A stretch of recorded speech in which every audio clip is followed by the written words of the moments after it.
The Sharks have been linked to a shocking move, with a new report stating Mario Ferraro may be on his way out of the Bay Area. In this video, we're going to talk about some potential trade packages that he could draw, plus is it worth trading or keeping him? So you're not going to want to miss this episode of Sharks Digest. But before we dive into everything, we got to see that 66% of you guys watching these videos aren't subscribed. So if you want to stay up on the latest Sharks news heading to a very busy offseason, make sure you're down below and hit that subscribe button. But with that said, this is a huge report that came out today, and we got to break it down as from the fourth period, they say the Colorado Avalanche, the Tampa Bay Lightning, the Winnipeg Jets, and the Calgary Flames are all interested in trading for Mario Ferraro this offseason, which isn't maybe too, out of the realm of things that we could see rumors floating around San Jose this offseason, because there was a lot of rumors around Mario Ferraro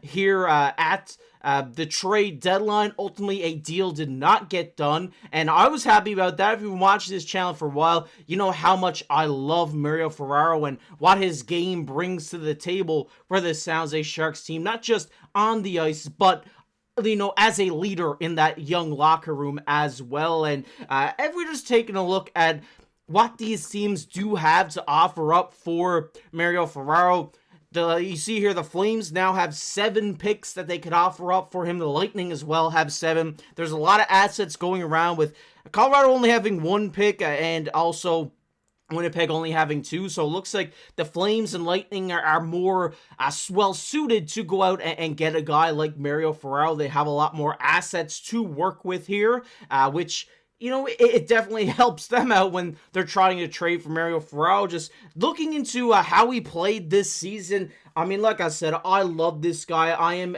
definitely a sucker for a great defensive defenseman, and that is what we got with Mario Ferraro. I fell in love with this guy's game this season. I think he had a great year, and, he could draw a lot of value, especially in a trade. Looking here, 150 hits, 125 block shots. This guy is a beast. He is not afraid to lay the body. He's not afraid to take a few shots in the leg as well. He's just a absolute beast. Also having 17 points this year as well. Obviously, on a struggling team, he's going to have a low plus minus, but I think this guy has shown to obviously a lot of teams this season that he is it. He is one of the best defensive defenders in the entire league on that left side, and it seems like it's starting to take notice now by Calgary, Tampa, and all these teams now being interested in him. But if you're asking me, what do I think about a potential trade package for Mario Ferraro? I definitely think that he draws a second-round pick. There's no doubt about that in my mind. There's no, you may be pushing it for a first. Maybe if it's a late-round first, that could be something there. But I do like a second-round pick as well as a mid-tier prospect for this guy. You get a prospect who is maybe drafted late second round, maybe third round, a guy who has potential to, once he hits the AHL level, be a consistent up-and-down guy for this Sharks team. I think you make that trade. I think a second-round pick is definitely worth it. I mean, I like Ferraro. I do not want to see him go. I think he's a crucial piece to this team's future. I mean, only at 26, he'll be 27 at the end of this deal. His contract is up next season. I definitely think that I would stick around to him, but I also wouldn't be upset if we did see him move on here. But there has been another interesting thing in this article. They also say here, change of scenery could benefit Ferraro since he hasn't seen the playoffs yet in his career. But they also say a second-round pick, trading him could net San Jose another pick, and it could potentially be a package to move up in the draft or add it to its collection of future picks. And obviously, we know how many picks the Sharks have right now. They have 2 firsts, I believe 2 seconds in this year's draft. So getting another second in this year's draft would bump them up to 3 second-round picks. So that's big. I mean, you can get a really good player for 3 second-round picks if you wanted to trade them all away in one shot. You could definitely do that. But I like what they say here. We've talked about this in the past, about how Mike Grier has been tempting the idea of trading up or down in this draft, and maybe getting a second-round pick could make them move up in this draft and get Matthew Schaefer, because obviously he's going to be a left defense. He's going to be the top left defenseman for this team for hopefully the future if they do get him. So trading away a left defense, getting a second round pick, maybe you go to the New York Islanders and say, hey, we got a first and 3 seconds. We want to move on up in this draft or something like that. I think you'd have to throw a prospect in there as well, but I think it definitely gets the ball rolling with this pick, which is, I think it's an interesting point here that they made here, that this could be a way that starts that process for Mike Grier and the Sharks, but I really don't think they need to trade up in this draft. I mean, I'm fine with settling for Michael Misa. He's a fantastic player. I mean, yes, it sucks missing out on the defenseman, but I do like Michael Misa, and I don't think trading away all your capital that you've acquired over these last couple of years is the way to go about it. But they also do mention here that the New York Islanders are expected to take Matthew Schaefer, like I just mentioned, but one thing that trading Mario Ferraro does for this team is it allows Sam Dickinson to come up and immediately play top pair minutes in the NHL, which I think regardless if they do keep Ferraro, and I think Sam Dickinson does still come up and play the second pairing, I think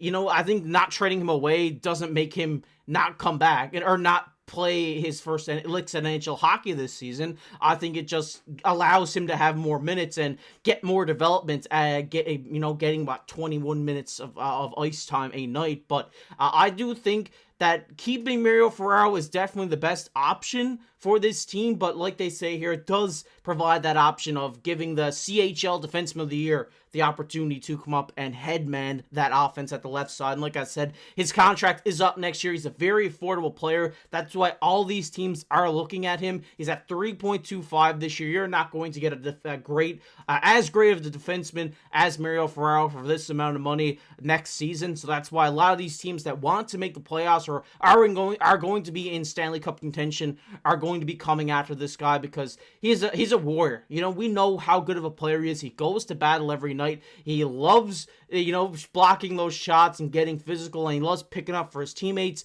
I think for me, I keep saying it, I want to keep him because he's such a great leader in this locker room. I mean, we see him in all these post-press conferences and just how well-spoken he is and how highly he talks of all this young talent that they do have on their roster. And I think this guy is a potential maybe captaincy look in the future. I mean, I think Macklin maybe has it locked down a little bit, but he's definitely a guy who could definitely be the alternate captain on this team and be a great leader in this locker room. And I think, losing that maybe isn't worth it enough for me, but, it is interesting either way. But looking at keeping him and what a contract extension does look like for Mario Ferraro. Obviously, like we said, his contract is up next season, so he will be looking for an extension. And from Scotia Stat Cards here, they do great projections on everybody who's a free agent this year, next year, extensions upcoming. These guys are your go-to with contract,